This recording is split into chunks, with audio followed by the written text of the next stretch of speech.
आणि ज्या दहशतवाद्यांचा त्यांनी विरोध केला होता त्यानंतर त्यांना गोळ्या झाडण्यात आल्या आणि मग आदिल शाह यांच्या कुटुंबियांना एकनाथ शिंदे यांनी 5 लाखाची मदत जाहीर केली आणि त्यासोबतच त्यांचे घर देखील बांधून देण्यात येत आहे। हे घर 15 दिवसात तयार होईल असं बोललं जात आहे। त्याची चावी वाटपाचा देखील कार्यक्रम या ठिकाणी पार पडणार आहे।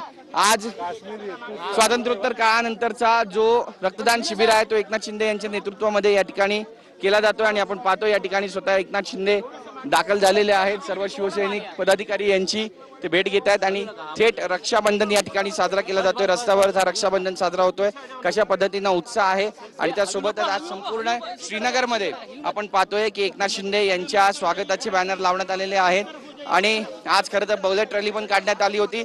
मात्र किश्तवाडामध्ये जो दहशतवादी ठार झालेला आहे, जी चकमक झालेली आहे, त्यामुळे आता कुठे ना कुठेतरी या बुलेट रॅलीसाठी परवानगी वरिष्ठ अधिकाऱ्यांकडून सुरक्षा यंत्रणांकडून नाकारण्यात आली आणि त्यानंतर आपण पाहतोय की आता ब्लड डोनेशन कॅम्पसाठी स्वतः एकनाथ शिंदे जे आहेत ते आता अवघ्या काही वेळात रवाना होत आहेत। पण त्यापूर्वी आपण पाहतोय की एकनाथ शिंदे यांचं स्वागत होत आहे आणि लाडक्या बहिणींकडून त्यांना या ठिकाणी राखी बांधली जाते। तर हात दाखवताना आपण या ठिकाणी पाहतोय एकनाथ शिंदे यांचे बॅनर्स पोस्टर्स घेऊन सगळे शिवसैनिक जे आहेत ते या ठिकाणी पोहोचलेले आहेत आणि बॅनर पोस्टर्स या ठिकाणी आपल्याला पाहायला मिळतात। त्यासोबतच इतर जे नेते पदाधिकारी आहेत ते सुद्धा या ठिकाणी आहे, नंतर बोलणार असं म्हणतात एकनाथ शिंदे। आणि त्यासोबतच आता ब्लड डोनेशन कॅम्पसाठी या ठिकाणी एकनाथ शिंदे थेट महाराष्ट्रातून श्रीनगरमध्ये दाखल झालेले आहेत। सगळे दृश्य आपण या ठिकाणी पाहतोय आणि इथले जे कार्यकर्ते पदाधिकारी आहेत ते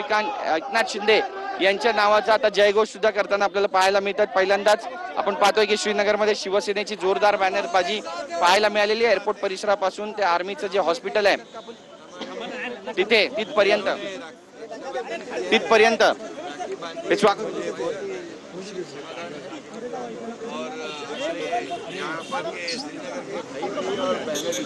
दोनों भी यहाँ पर आए और यहाँ पर उन्होंने मेरा स्वागत किया है और रक्षाबंधन का त्योहार भी हुआ है, राखी भी बंधी है। ये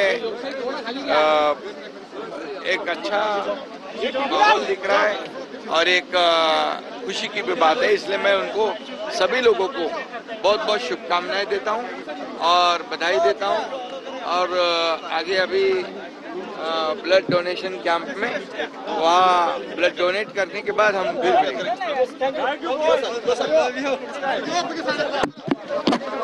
थेट दृश्य आपण या ठिकाणी पाहतोय, अगदी जोशात जल्लोषात एकनाथ शिंदे यांचं स्वागत या ठिकाणी झालं आणि आता एकनाथ शिंदे जे आहेत ते रवाना होताना आपल्याला स्पष्टपणे पाहायला मिळतात। एकंदरीतच श्रीनगरमध्ये एकनाथ शिंदे दाखल झालेत आणि आता ब्लड डोनेशन कॅम्पसाठी रवाना होतात। Camera person Manish Girish Gaikwad, TV9 Marathi, Srinagar. शिवसेनेकडून महारक्तदान शिबिराचं आयोजन श्रीनगरमध्ये करण्यात आलेलं आहे। पहलगामच्या हल्ल्यानंतर तिसरा दौरा आहे उपमुख्यमंत्री एकनाथ शिंदे यांचा आणि पर्यटकांना वाचवण्यासाठी तिथला जो तरुण होता ज्याला आपला जीव गमवावा लागलेला होता त्याच्या कुटुंबियांना त्यांनी घर सुद्धा बांधून दिलेलं आहे। त्यांनी सुद्धा त्या कुटुंबियांनी सुद्धा एकनाथ शिंदेंची भेट घेतली आहे।